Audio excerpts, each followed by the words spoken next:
I had got diagnosed with cancer, and my sister had called me and said I didn't have to go through that by myself.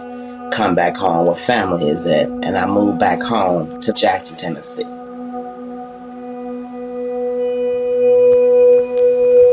I was just passing out a lot before I found out I had cancer.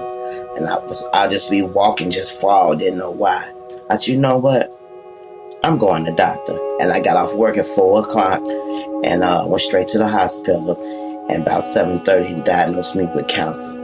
But ever since I have had the CAR-T, I have been doing much better. As a general medical oncologist, it's tough on us sometimes because we have to know how to treat all these cancers. And so, we don't have the luxury of being an expert in one area. And so it's nice to have, somebody like Dr. Penton to lean on to help us out there. Sarah Cannon's mission is really to deliver cutting-edge medical care, including research. We are spread throughout the country. All of the transplant and cell therapy programs operate under a unified approach in how we practice. So you're receiving care at one Sarah Cannon site, you're receiving the same care at another. We seek to deliver care at the community level. So a patient who is living 4 to 5 hours away from any of these major cities, if there is no outreach, that's a challenge for patients to get there. But the Sarah Cannon Transplant and Cell Therapy Network has performed the most transplants in the country, more than 1,600 per annum and growing. We've always had good access to tertiary centers, being in between Memphis and Nashville, but we have had difficulty in the past with, transplant evaluations. And then when, CAR-T came onto the scene, that became an issue too. And so once Dr. Penton started coming, the access problem just kind of went away. I was kind of skeptical about it, and so I started asking more questions and reading and Googling, and so I said, I ain't got nothing to lose, why not? So that's what I tried, and I'm happy that I did try. I just told the doctor, my life is in his hand. Please take care of me.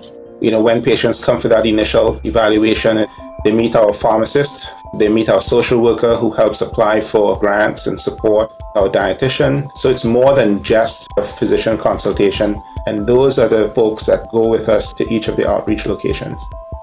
It's been a win-win, I think, for both parties involved, but mainly for the patients. We live in a fairly rural area. Before this model, I would have people that would just decline getting a transplant or CAR-T evaluation just because of the fear of driving in Nashville. But I think once they're able to be seen locally, Dr. Penton can explain benefits of their procedures and maybe allay some fears and misconceptions. The rate of people actually making it over there has picked up, and I think some of that is just patient mindset. So there's a comfort level that maybe they didn't have before.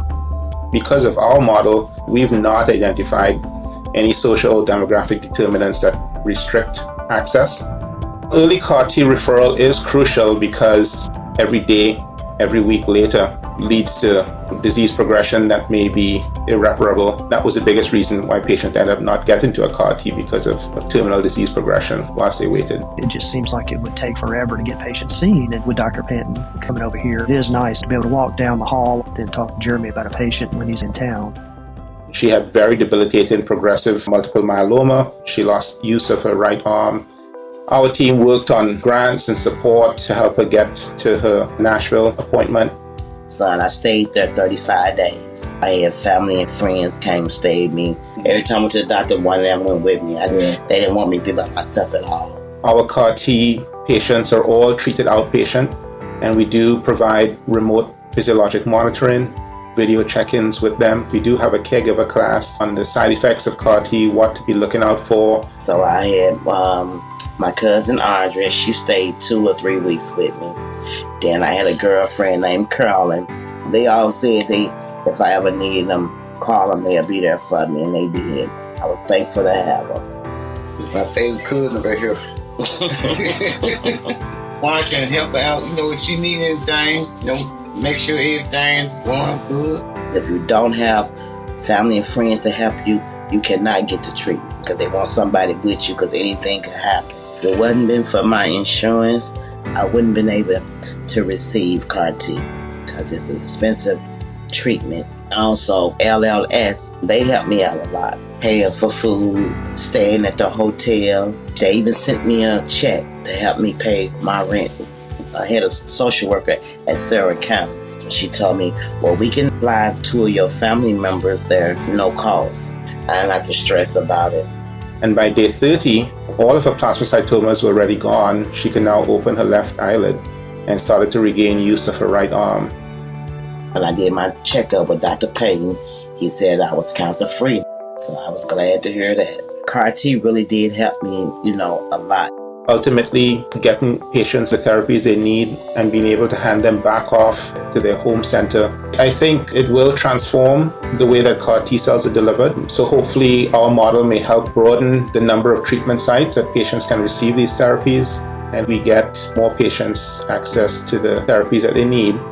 I would do it all over again with all the same people, with my help, with my family and friends. If it's going to make you live and be stronger, I would recommend you do it.